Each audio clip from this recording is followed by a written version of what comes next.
Pessoal, é Mará Calado que a gente está falando.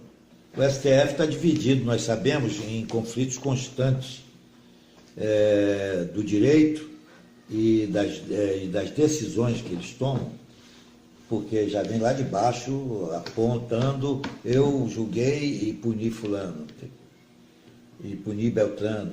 E aí o STF tem que tomar a decisão, que é a última instância. Eu acho que o STF está passando por um efeito sanfona, sabe? É um vai e vem, é um faz, desfaz, refaz. Isso é que é ruim. E vamos rever, vamos julgar, rejulgar. O que eu vou jogar na mesa? Aliás, temos uma presença de uma advogada, a Silvia. Se ela puder depois dar uma opinião, ela é importante. Eu acho que está indo, só uma parte, está indo para o caminho errado, que o juiz jamais, um judiciário e um juiz deveria virar celebridade. Eu acho que está tendo um quê de vaidade muito grande. Muito bem colocado, que eu acho que há. Há muita vaidade. Está tendo um certo sensacionalismo, a mídia imagem, os caras em celebridades e estão virando artistas. Não, mas vamos dar um asterisco aí, um porém. Eu acho que o pessoal de primeira instância, né, o pessoal um pouquinho mais abaixo, né,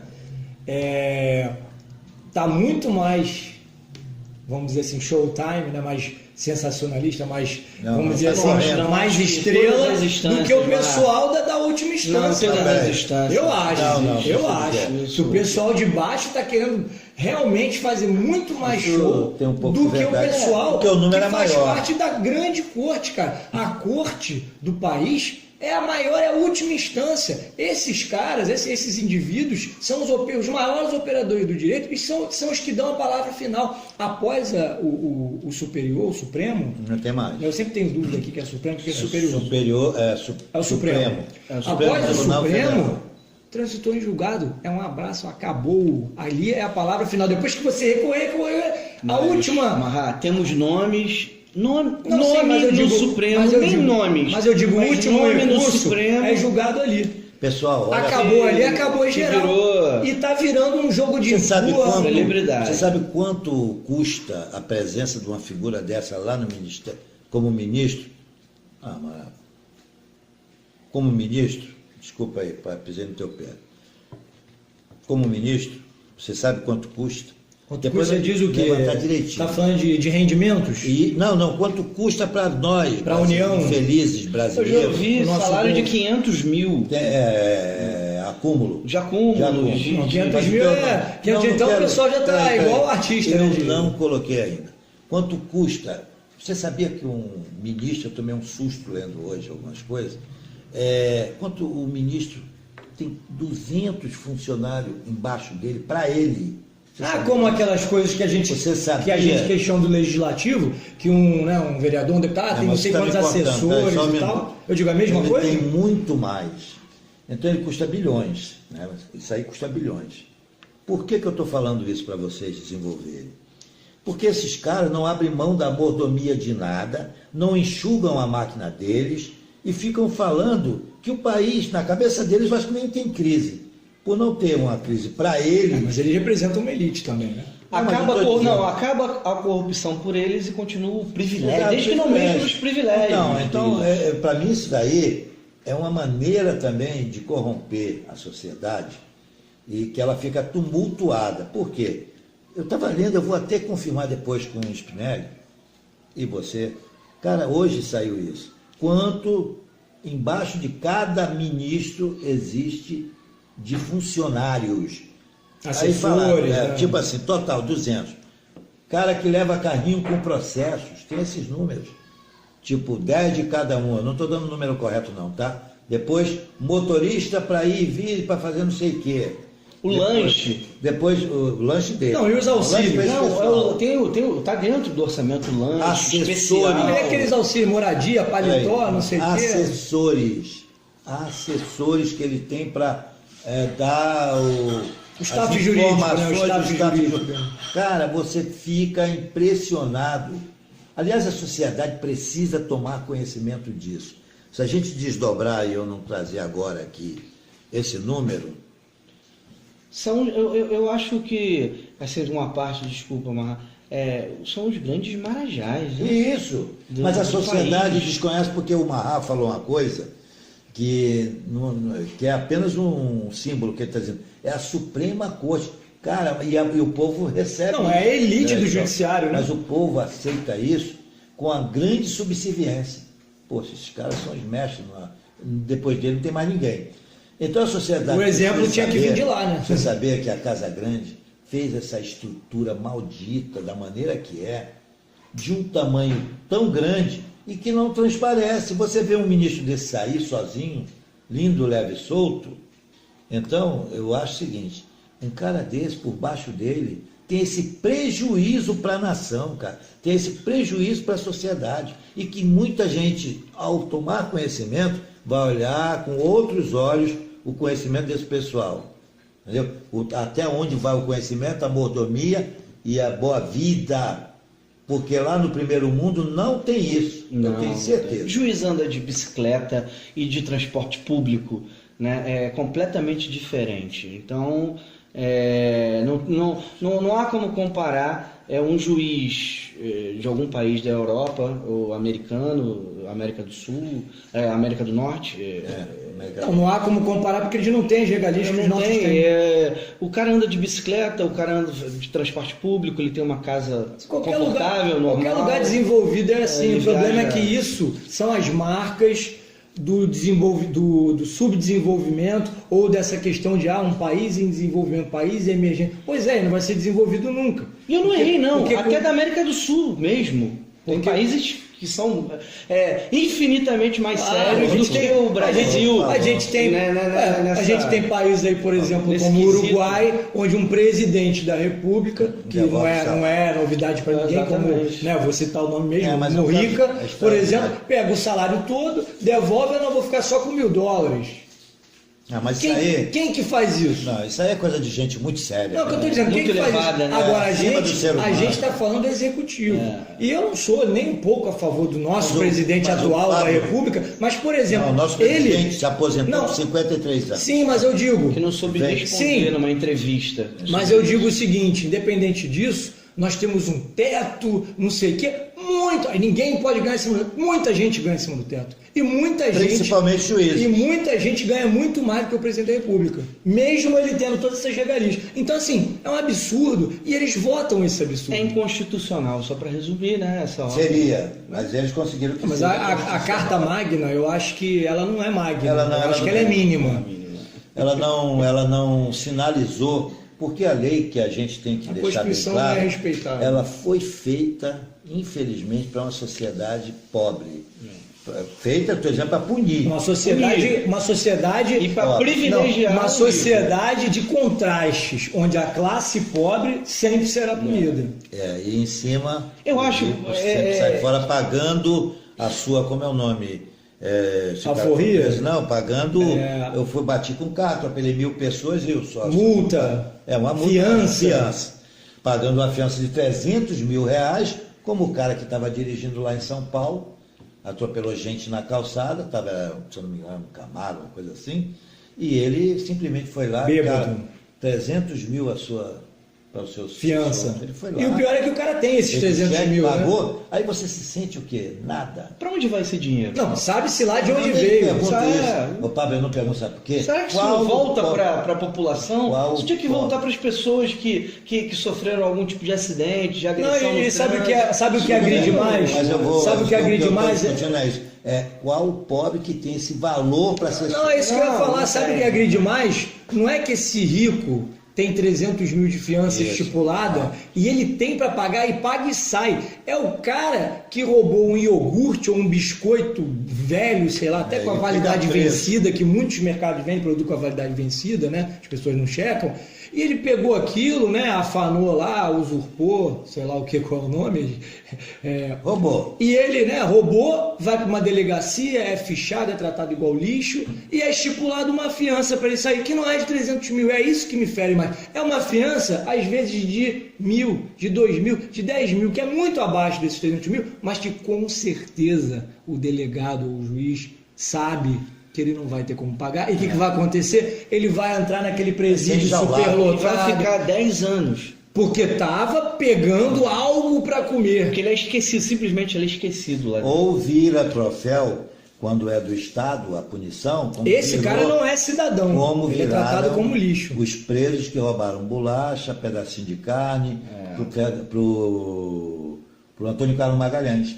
Quando chegou no dia do indulto, ele soltou os que tinham roubado bolacha e uma porrada de gente. O que é que ele ficou?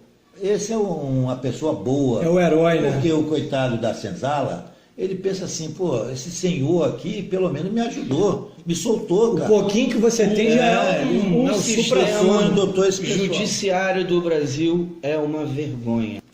A gente está falando aqui do judiciário. Do Supremo. Não, a gente está falando do judiciário com foco no STF. Então a gente está falando, mas tem muito assessor. Eu comparei, é igual ao legislativo, né? Que o vereador, o deputado, o cara tem não sei quantos assessores, isso aqui é tudo por indicação. Realmente, você tem 20, 30 empregos aí, indiretos ou diretos, e o cara movimenta uma baita de uma grana que vem do nosso bolso. Eu também não concordo. Só que eu não sei qual é a necessidade disso.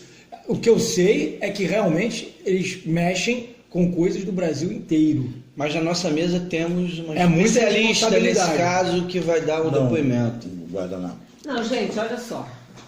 Eu acho o seguinte, não dá para criticar nisso aí o STF, porque ele é um tribunal que concentra as questões constitucionais, os conflitos, né, de todo o Brasil, de todos os tribunais do Brasil. Então, 11 ministros não dariam conta jamais dos processos se eles não tivessem uma assessoria boa, que eu acho até deficitária. Eu acho que ainda falta assessor aí. Para quem? Rapidinho, só focando aqui, o tópico era, o STF está dividido. Esse era o tópico, mas dentro do tópico surgiu essa questão de que existe muito privilégio, super mega salários. Não, aí a gente, os outros... É necessário isso? Os outros privilégios a gente pode até discutir em relação às outras cortes de outros países. Efetivamente o Brasil tem uma cultura diferente nisso aí. Ele nutre privilégios em todos os poderes que você não encontra em outros países. Você não vê. Até o presidente dos Estados Unidos, ele tem um outro comportamento que não é o do nosso presidente.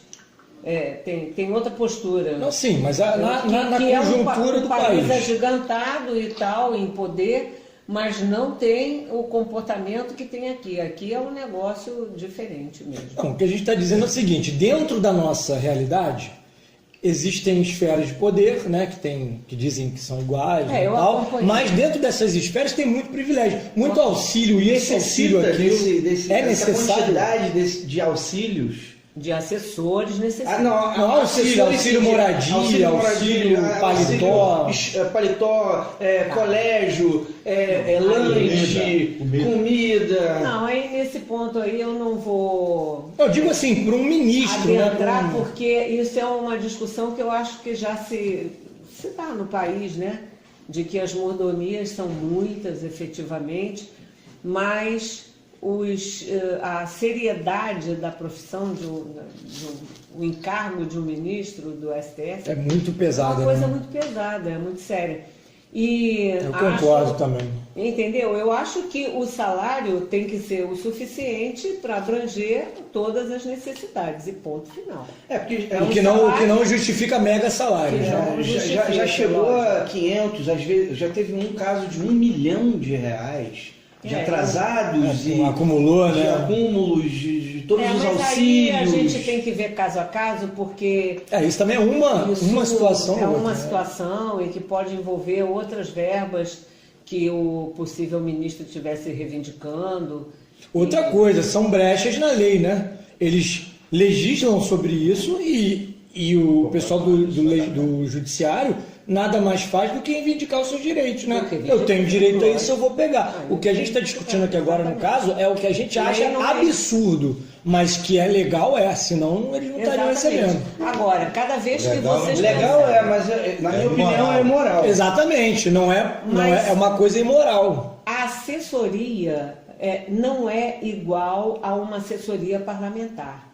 Tá? A assessoria do Judiciário ela é extremamente necessária porque o ministro não daria conta da quantidade de... Por infraestrutura mesmo, logística. Exatamente. Você pega um processo um processo simples, que tenha 10 volumes. É um peso... Porque, em geral, os processos lá têm bastante coisa. Só uma explicação, o que é um volume? Como é que vocês medem essa unidade de medida, volume? É medido a cada 200 folhas de processo. Você tem um volume? Tem um volume. Quer dizer que então um processo de média pequeno tem 10 volumes. Um volume tem 200 folhas. Então o processo tem 10 volumes, são 2.000. É um peso, né? É um peso. É um caso que se arrastou num tribunal, vamos dizer assim. Eu tenho vários casos de 8, 10 volumes. Eu sou uma advogada, vamos dizer, média, tenho um grande escritório e tenho uma média de 100 e poucos casos no escritório, mas eu tenho vários casos de 8, 10 volumes que se arrastam, infelizmente. A gente tem muita brecha na lei e os recursos se arrastam, são inúmeros. E a logística disso é complicada, né? Porque você, por exemplo, claro que você pode ter um auxiliar lá, um boy, uma secretária, não sei, mas até a logística disso é complicada, fisicamente falando, né? Assim, para você transportar uma coisa com um número de volumes elevado, você precisa, né, de carrinho, de ajudantes que estão... Eu até começo a compreender essa necessidade aí. Esse staff é até compreensível, mas o resto dos auxílios, né? é um pouco incompreensível. Na minha opinião. Isso aí é discutível, sim, mas é uma cultura do país, né? Isso aí é histórico, né? Pegar os altos cargos, você já sabe que o cargo é alto porque o sujeito já começa a exigir isso, auxílio aquilo. Você vê, até numa multinacional, um executivo de multinacional, ele ganha lá 100 mil, mas ajuda isso, ajuda aquilo. Quero um carro assim, o carro para a mulher, o motorista, não sei o quê, já é uma cultura, né, do país. Sim, uma cultura que deveria mudar. Na minha opinião, até de todas as esferas e sistemas, privado, público, enfim, eu acho que você deveria ganhar o suficiente para se manter, né? Manter bem, com conforto, o juiz realmente trabalha muito. A gente se tornar um padrão Suécia, né? Assim, né? Tipo, o cara tem um quartinho simples com uma cama, anda de transporte público. Olha, assim, às vezes eu tropeço no fórum com colegas, eu sou uma pessoa que o meu costume é observar antes de criticar, observar bastante. E assim, muitos colegas criticam, poxa, um elevador só para magistrado? É um elevador exclusivo para magistrado e promotoria. Mas tem risco de segurança também, né? Mas é isso que eu ia dizer. E então as pessoas não pensam, porque o magistrado decide a vida das pessoas. É verdade. Se um saiu feliz, o outro saiu chorando. E esse que saiu chorando pode ter uma reação não muito boa, né? O promotor, ele nesse caso é necessário. Então, às vezes as pessoas falam da boca para fora, sem analisar. Para que um magistrado com elevador exclusivo? Nós somos advogados, deveríamos ter elevador exclusivo também, mas nós não corremos o risco que o magistrado corre, que o promotor corre. Eu acho que são realmente abordagens e visões, né, bem, vamos dizer assim, que são plurais, né? Plurais. Elas não são muito singulares, não são assim, é demais, é de menos. Tem que ter esses outros pontos de vista, né? A gente foi agraciado aqui com um integrante da mesa que é do meio, né? Que é desse nicho e sabe tecnicamente da necessidade desses auxílios e assessores. No caso dessa diferença do elevador, é necessária totalmente, você pode estar ameaçado, né? Vingança de alguém que realmente mas tem advogados que não acham isso, que reclamam. Mas fechando aqui essa questão, da divisão do STF, eu concordo, eu acho que está dividido e acho que se tornou essa situação assim, onde o cara que era o seu algoz, hoje em dia pode ser o seu herói.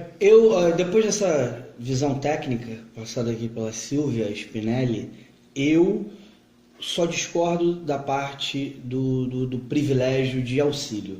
É muito auxílio. Deveria ter auxílio, sim. Em todas as esferas. Mas essa quantidade deveria ter pelo menos a metade. Eu acho que a gente só pode fazer. A Silvia está falando, eu respeito muito a visão, porque ela é do meio. Mas só acho o seguinte, ela fala muito, sabe por quê? A Silvia, nesse ponto, é o trabalho dela. Ela se baseia muito na seriedade, sem querer fazer média, do trabalho dela, o que é necessário. A verdade é que os juízes deveriam trabalhar muito. Hoje é cobrado mais, até porque a sociedade hoje está mais presente. Mas eu acho que eles não trabalham muito, não. Não, me desculpe, eu discordo. Eu acho que o STF trabalha muito, sim. Eu não acredito. Os caras que têm duas férias no ano está sendo contemplado pelo trabalho que ele deveria fazer. O cara que tem a mordomia de um salário que eles têm, o maior salário do país, baseado do presidente, essas coisas todas. O que é uma média de 50 mil reais por mês? Está dando uma média. É maior do que o teto. É maior do que o teto. Acima do teto está dando 50 mil. Mas tem provas aí que parece que vai mais ainda. Mas eu acho que no caso do STF, e tem juiz, eu acho que o STF merece uma avaliação menos exigente, ou desde que a gente levante a estrutura, que eu vou levantar. Essa semana eu vou levantar a estrutura que foi montada. No próximo programa. A gente já vai falar. Você já dá um feedback. Agora, a Silvia, pelo trabalho que ela faz e conhece, ela se baseia na seriedade. E eu, com todo respeito à justiça, não acredito na seriedade da maioria dos caras que exercem certas funções. E nos juízes, eu vejo duas férias dentro do ano, eu vejo uma mordomia de viagem, eu vejo o cara alegar que vai tomar conhecimento no exterior de uma tese não sei de que e é liberado, e isso são igrejinhas. Por quê? Porque não são todos os juízes, mas uma parte dessa igrejinha não faz metade do que deveria fazer pelo que ele ganha. Eu acho que ele recebe muito mais do que ele trabalha. Você acha que não é proporcional? Mais do que trabalha. Não acredito, não adianta dizer para mim no volume tal de processo. Aliás, eles fazem um visual muito bonito no STF. Eles adoram colocar aquelas pilhas ali atrás, como se fosse um armazém bem abastecido, para dizer assim, olha o que é que eu tenho por trás de mim. Eu vejo isso. Não adianta. Eu discordo, eu acho que eles trabalham sim, acho que varam a madrugada, tem julgamentos, é óbvio, os de maiores... Varam? Os de maior, Você vamos dizer assim, os de maior abrangência, né, abrangência nacional, comoção pública, eles varam 2 horas da manhã, 3 horas da manhã. Se você assistir... julgamentos, Se você assistir o TV Justiça e tal, você vai ver que tem muito trabalho aí. A população, infelizmente, eu concordo com o Marra, Spinelli, ninguém assiste com a Silvia, mas... Foi o que eu falei anteriormente, é um excesso de privilégios eu acho que não tem necessidade.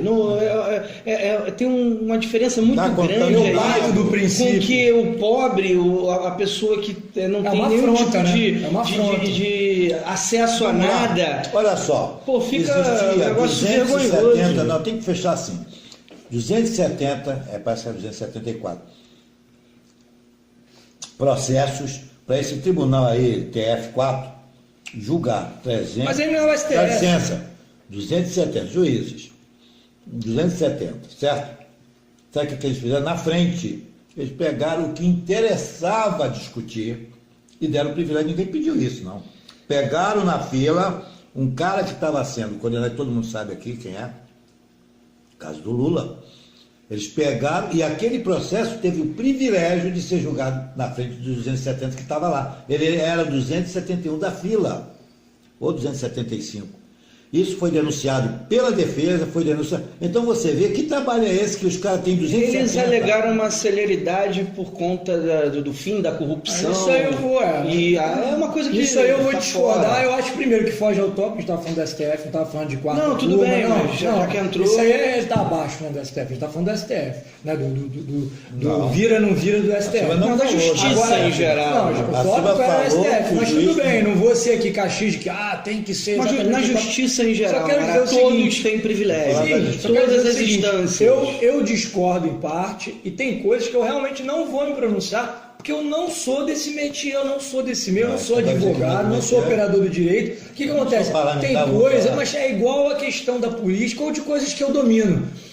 eu vou dar uma opinião sem base, eu vou ser um falastrão, é falácia. Eu não vou chegar aqui e de repente dizer uma asneira, falar, o modus operandi, não é, eu não sou advogado, eu desconheço. Eu vou encerrar minha participação. Mas falando do STF, rapidinho, eu parto da premissa que todo mundo ali é honesto, todo mundo ali é idôneo, e todo mundo ali está trabalhando para o bem do país e para o respeito das leis. Agora, se não é, a gente tem que militar para que seja. Para eu encerrar minha participação aqui, todos na mesa, um país que ainda tem a quantidade de miseráveis que nós temos, esse tipo de privilégio, para mim, na minha opinião, é uma afronta. É uma afronta. Com toda a visão técnica. Pode ter o que for. Com toda a visão econômica, socioeconômica. Com toda a visão técnica que a gente teve aqui agora, um país que tem a quantidade de miseráveis aqui que a gente tem. Esse cara trabalha mais do que um cientista dedicado a várias coisas. Nós não sabemos. Tem cientista que faz e não faz. Ele não pode ganhar isso. Mas também cuida das nossas vidas. Eu não tenho raiva só do salário.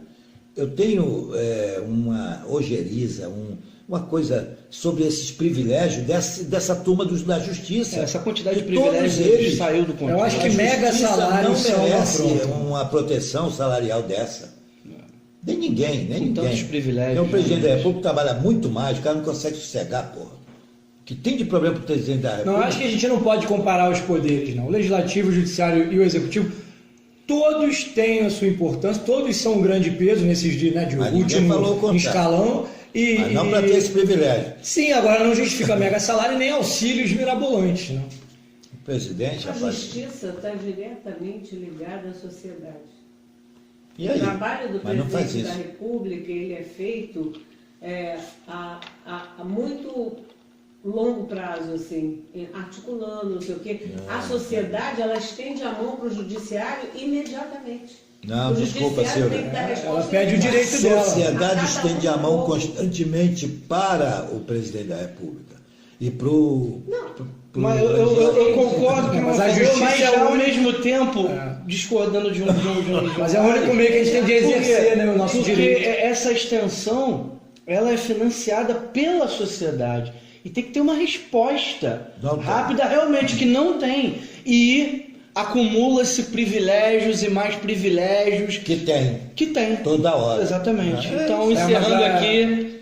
Para mim, terminou, mas vai desdobrar. Eu concordo aqui com a nossa advogada presente. Eu acho... Não é tão simples. Não é uma coisa muito profunda. Simples não é, senão a gente não estava aqui que nem maluco discutindo. Eu acho só que vamos fechar o bloco. Está fechado. Boa noite, boa tarde, bom dia. E vamos adiante. Porque esse tema, até com os anteriores também, vai ter que ser desdobrado para discussão um pouco mais rica, para entender melhor. Eu vou fazer o levantamento agora, e no outro bloco, quando acontecer, nós vamos falar sobre a estrutura do judiciário, e até de juízes também, porque saiu aí, para mim, deixa a gente estupefato, porque eles têm uma estrutura muito forte, e em cima disso eles não devem ter esse trabalho tão grande que a doutora Silvia falou. Acho que eles deveriam ter, mas eu não acredito que eles trabalhem assim, não. Que eu vejo aí toda hora viajando aí, pedindo licença. Tudo bem. Bom, eu queria agradecer, para mim foi um prazer, como sempre participar, uma honra estar participando desses primeiros vídeos aí do canal. Realmente tem muito pano para manga e é isso aí, minha posição é essa. Eu critico negativamente esses auxílios, mega salários e tal, mas realmente eu ignoro algumas informações de necessidade ou não de infraestrutura e staff, mas acho que é uma grande responsabilidade em cima do STF e eu parto da premissa de que todo mundo é honesto, é idôneo e está trabalhando para o país melhorar. Se não está, a gente tem que cobrar para que esteja, entendeu? Tá bom. E é isso aí. Doutora Silvia. O judiciário tem vários pontos que se pode criticar, merecedores de crítica. Não é o poder mais certinho que tem, pelo contrário, ele precisa de vários acertos, até porque, como eu disse, ele está diretamente ligado à sociedade. Quando eu digo diretamente ligado, é porque antes do cara pensar o que o deputado dele está fazendo ou o que o presidente vai tomar de providência, ele está querendo saber se a conta de luz dele que veio a mais, se o juiz vai julgar favoravelmente a ele, se o filho que ele está dando pensão, se aquilo vai ser justo ou não, é a vida dele pessoal, é o dia a dia dele que está nas mãos de um juiz. Ele precisa imediatamente. Então, a proximidade com a sociedade, eu acho que é muito maior e a gente precisa efetivamente acabar, estudar as mazelas do judiciário. Mas é um poder, como todos os demais, que merecedor de muito respeito, e que a gente tem que discutir com cautela, porque a gente criticar de longe é fácil, mas você precisa saber o que essas pessoas passam também. E os juízes também passam madrugadas, debruçados em processo, como os advogados. É uma vida sem descanso. Sim. E, claro, uma vida sem descanso tem que ter suas compensações. Exatamente. Né? Então, eu fico por aqui também para, num outro momento, a gente discutir isso com mais vagar. Eu tenho vergonha tá como cidadão. Eu tenho algumas esperanças no judiciário, só que eu acho que ele está muito só uma coisa. Torcido, né? Tá muito, o que eu falei isso vai aí, para um lado, vai para o outro. É o clima que está lá dentro da Carmen Lúcia ter dado, a ministra Carmen Lúcia, deu aquele discurso de moralidade, que não vai questionar um outro tribunal que já decidiu em segunda instância e que ela não vai se apequenar para discutir isso. Mas nós temos o nosso novo cavaleiro da esperança, que se chama Gilmar Mendes. Porque ele está contestando o abuso de autoridade e deve entrar nessa bolha da discussão das punições que estão acontecendo através desses tribunais que tem sentença já definida com antecedência. Uma vergonha, outra. Que é um abuso. Então, nós vamos ter agora, que a gente sempre criticou, um homem que a gente sempre criticou, defendendo agora o direito do direito. Eu acho isso engraçado, porque assim, quem antes menos espera que aconteça. Quem antes era o seu algoz, ou poderia ser o seu algoz, hoje em dia pode ser seu salvador. E a gente está nesse jogo de empurra aí. Hoje em dia, sabe aquela blitz que você para na polícia e você não sabe se fala, ufa, tô salvo, caramba, vão me roubar, vão me matar, vão me sequestrar. Você não sabe mais quem é polícia, quem é bandido. Na mesma coisa está no executivo, no judiciário e no legislativo. Você não sabe se você respira aliviado ou se você pensa que vai viver um novo pesadelo. Bom, pessoal, porque até quem estava contra, hoje em dia está a favor. E quem estava a favor, hoje em dia está contra. Então, é muito complicado. Olha só, terminamos. O Brasil é o país para quem é forte. Só para os fortes. É só para os fortes. Aliás, país da seleção natural, né? É aquele título, né? Onde os fracos não têm vez. É isso aí. Aliás, dica de filme, hein? Filmaço. Tá aí, dica de filme. Onde os fracos não têm vez. Os fracos não têm vez, é um filme bem interessante. Quando uso essa frase, quando eu vejo um pobre sendo condenado sem culpa de nada. Mas voltando ao final, finalizou. Tá igual a saideira, né? Boa. Finalizou, um abraço para todos. Valeu. Boa noite, vou ter que dar boa noite, porque vocês vararam todo o dia discutindo, foi ótimo. Bom dia para quem está do outro lado do mundo. Bom dia para quem é do dia, boa noite para quem é da noite. É isso aí. Deixo um abraço aí a todos, agradeço pelo convite, é uma honra aí fazer essa participação aí no seu canal e que iguais a esses, muitos outros venham e estamos aí, né? Eu falo mesmo, obrigado a todos, obrigado pelo convite ao Marra. A nossa ilustre Silva e advogada está aqui presente também. Deu a opinião dela através de gestos. A gente entendeu. Temos aqui linguagem dos sinais. E agradecer a todos os internautas aí, né, pela paciência. Não esqueçam de se inscrever e dar o seu like. E mandar lá o seu comentário também, né? Fazer o seu comentário. Claro, não é só se inscrever e dar o like. Obviamente, mande o seu comentário. Participar, comentar, a gente precisa disso até para poder enriquecer o canal mesmo com informações. Às vezes a gente comete falhas, erros. Exatamente. São opiniões aqui, ninguém aqui é dono da verdade. É um espaço democrático e livre, aberto aqui para falhas. Não tem bicho-papão, não tem comunista do saco que leva as criancinhas. Abram tópicos para a gente discutir aqui também. Nem tem liberal decretando terceirização do trabalho, né? É isso aí. Voltando aqui rapidamente, abram tópicos também pra gente discutir. Isso é importante sugestões de tópicos, novas pautas. Boa ideia. E é isso aí. Um grande abraço. Um abraço a todos. Obrigado aí. Valeu. Falou. Tchau, gente.